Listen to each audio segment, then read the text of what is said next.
Welcome to Charts Today. It is Monday, the 13th of July, and we are seeing trouble re-emerging in the Middle East, which is driving energy prices higher. We're seeing crude oil up nearly 4%. That is, Brent crude now has resistance at around $80, WTI around $75, a $5 spread between them. Brent tending to be a little bit more heavily affected by the Middle East crisis than WTI. Notice that this is the 60-minute chart, the short-term chart. We had a downside target that was given. That was counter trend. A downside target given when we were above the cloud, and we then should not expect downside targets to be met that are counter trend. And that's kind of what's happened. We didn't quite get to that target. We now have this resistance at about 80. Doesn't look like we'll go higher than that today, but any increased tensions could push the price up pretty dramatically. So we are remaining elevated, and 70 was clearly a level that was just too low for the market to live with for long. So that's the backdrop that we're seeing in oil, and that is having an effect on global markets, which are seeing indices all pretty much red today, and we'll have a look at those in a minute. The dollar is up slightly. That's the short-term chart. No really big changes there. It's fairly flat. Looking at sterling, this has been, again, a case of just waiting. We're waiting for currency to break out. Looking like we're running out of steam a little bit there. We didn't quite get to that 135 target that was given for sterling, so that's quite key there. But we've got close. And looking at Bitcoin, this has, of course, been pretty bearish on the medium and long-term chart. We just could not get above that 64,500 level. That is resistance at the moment, and we're back below the cloud on the short term. And of course, the medium-term chart, we did have an upside target. That is counter trend, so the downside targets still rule, and the weekly chart still has a downside target to below 40,000 for Bitcoin. So really not looking great there at all. The Nasdaq on Friday, we saw that we have activated a new upside target. So that is relatively promising on the cash market. But if we look at the future today, we are down 1.3%. That upside target on the future nearly met. But we've got this big downside target hanging over us, and we're already down 1.3% today. Does tell us that the US market is set to open lower. The Nasdaq, that's the Nasdaq future. The S&P future down 0.5%. Not quite as bearish as that Nasdaq chart as it's above the cloud. Looking at the UK, we're very flat this morning, not really much change. The DAX in Germany down a little bit more, but again, not much change. Japan was down 0.75%. Some respite there for the currency and for bond yields for the moment. And then if we look at the Chinese market, the Shanghai Composite really falling away quite sharply there with those downside targets. So really quite key. We did see the Aussie market slightly higher, and the same for the Sensex, but really not enough to set the world alight. Looking at gold, this has been one of the calls we've said we need to break this 4,200 level.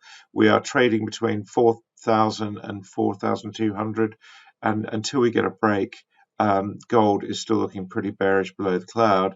Silver, similarly, we are trading here, and there's more compelling downside targets, but we're trading here currently between 57 and 63, and we are currently moving back towards that 57 level.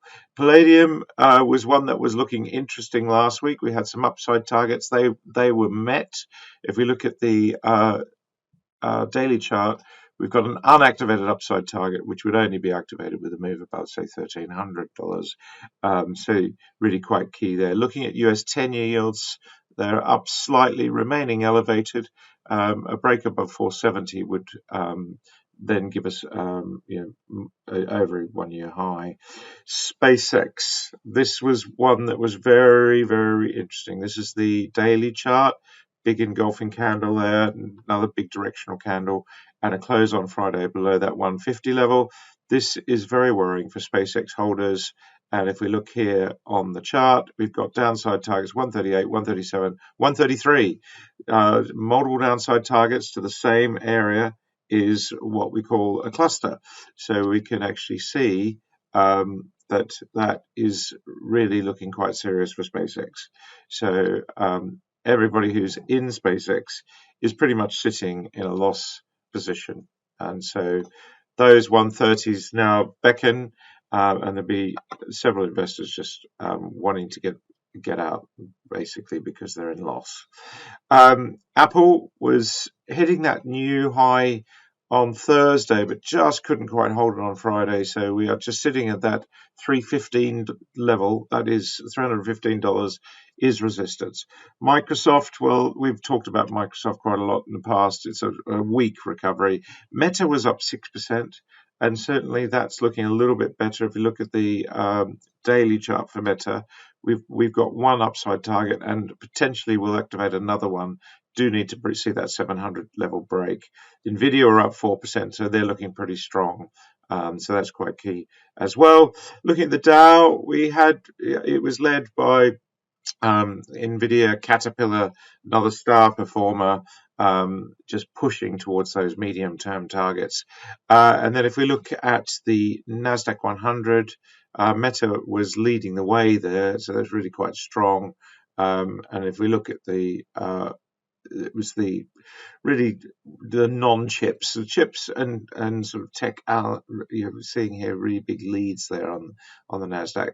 Interesting to see Airbnb there potentially breaking higher and upside targets. One I've been watching, and also if we look at the UK market this morning, we're seeing property companies actually looking strong on today, but very weak on the chart. Downside targets there. Persimmon, Barclay Group also just struggling at the cloud there.